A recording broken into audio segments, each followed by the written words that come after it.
Hello my friends and welcome back to the Silly Kitchen. Today I am taking you through a classic shepherd's pie recipe.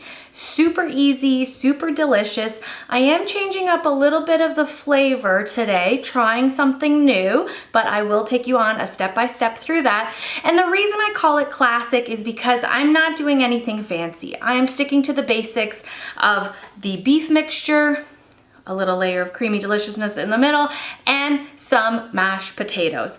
So that's what shepherd's pie is in my world. If it's something different in yours, I'd love to hear about it in the comments, but I didn't grow up eating shepherd's pie of any form. So it was very new to me the first time I had it, and admittingly so, the first time I had it, it was frozen shepherd's pie from the store that you bake in the oven.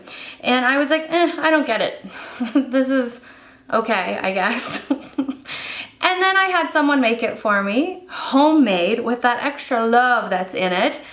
And I thought, well, this is delicious. I should try making it myself. So without further ado, let's go. I'll take you through my classic version of shepherd's pie. The very first step of shepherd's pie in my book is to get the ground beef mixture ready. So a pound of ground beef goes into a deep frying pan in my house, and then I break it all apart. And once it's about halfway through the cooking process, I add some chopped onions, peas, and carrots.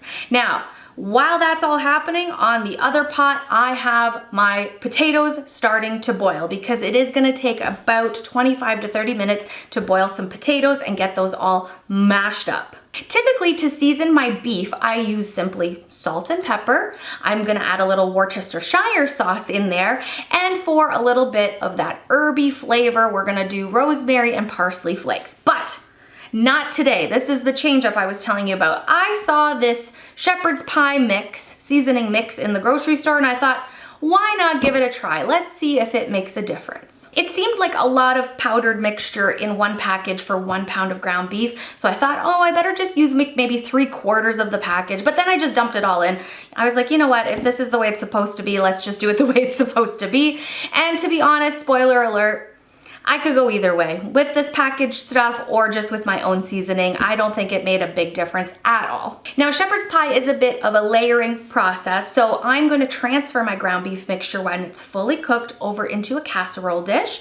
And then, now this one I thought was the classic way to make it, but I have been told people have done it differently. So what I'm doing is I'm spreading a layer of cream corn on top of the ground beef mixture. Is that what you do when you make shepherd's pie, or have you never made it before and you're going, I better do it the way Sylvia's doing it?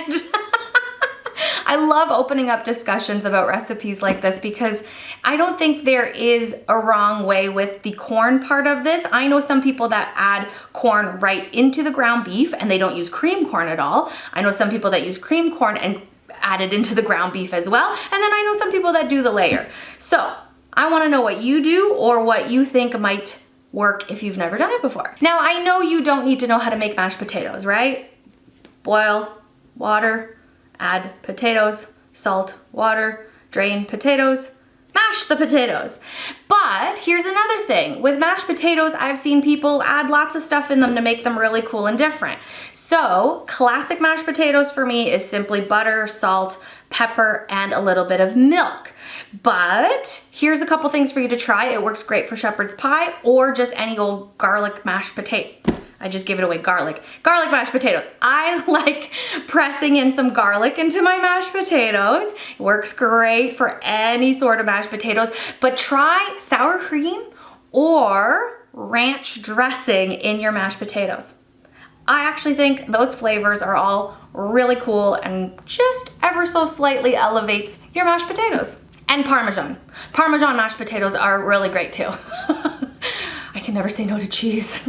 When I'm using 1 pound of ground beef and making 1 casserole out of this, I usually use about 4 medium potatoes. I cut them up into smaller pieces so they boil faster and then mash them. And once everything is good and the consistency looks nice, they go on top of the beef corn mixture to make that nice layer. After that, it just goes in the oven at 375 degrees for me and about 20-25 minutes. Till you see the edges kind of start bubbling, that's when you know it's ready. And it's not like it's not ready before then because you've already cooked everything. but putting it in the oven just brings everything together. You might get little crispy edges from those potatoes. And if you like cheese like I do, you can always add a sprinkle of Parmesan or some kind of melty cheddar cheese or ooey gooey cheese on top at the last few minutes so that you have that little layer on top too. I didn't add cheese to this recipe when I'm making it today because I said it was classic shepherd's pie. And I don't think cheese goes on classic shepherd's pie, but cheese does go with everything in my life. So I think if I make it again, I'm gonna add cheese anyway. That's it, that's all. That is a classic shepherd's pie recipe. I wanna know if you would use any of the variations I talked about today or any that you have on your own. I think this is just one of those recipes that sometimes you just don't wanna mess with. There's something classic and delicious about it. It's comfort food. But here's one more thing that I'm gonna finish the video off with. Do you put ketchup on your shepherd's pie? I'm not telling you my answer, I just want to hear yours. Thank you so much for visiting the Silly Kitchen again. I hope you have a comfort meal in your near future. Till next time.